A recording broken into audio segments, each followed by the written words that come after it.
देखिए, आपको इतिहास से क्वेश्चन पूछता है हमेशा कि 16 महाजनपद में से 4 महाजनपद का उल्लेख करें। अब वो आपके मर्जी से दे देगा 16 महाजनपद में से, इसमें से हम 4 को आसान बता देते हैं, उसमें आप लोग याद रखिएगा। एक में सबसे आसान हम लोग देखेंगे मगध।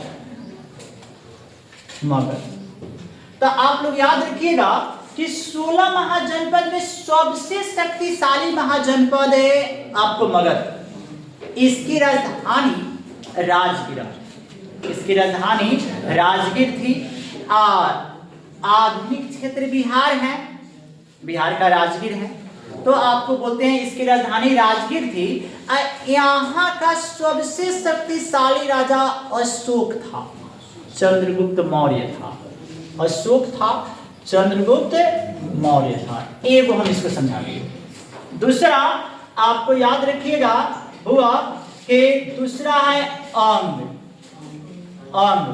तो इसकी राजधानी चंपा थी। इसकी राजधानी चंपा थी। अभी का क्षेत्र भागलपुर। इनमें का राजा अंगराज कर्ण था, जिसका उल्लेख महाभारत में मिलता है, जिसको दानवीर कर्ण भी कहते हैं। अंग है। अब ये 2 हुआ। अब एक और आप लोग याद रखिएगा कि तीसरा, जिसका नाम वजी। आपको वजी, इसको हम वैशाली कह सकते हैं, लिच्छवी कह सकते हैं। तो याद रखिएगा कि इसकी राजधानी लिच्छवी वैशाली थी।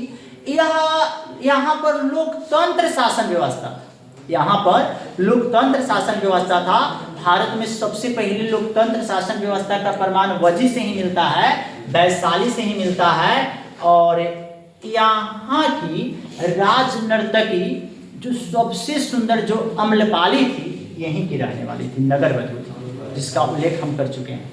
वह वैशाली की ही रहने वाली थी। अब एक और हम लोग याद रखेंगे, आपको कहने का अर्थ है कि एक और महाजनपद में आपको जो हमारे गंधार, साधारण सी बात, गंधार। और आप लोग याद रखिएगा यहाँ की राजकुमारी गंधारी थी, जिसका उल्लेख महाभारत में मिलता है। यहाँ पर 4 महाजनपद का हम उल्लेख करेंगे।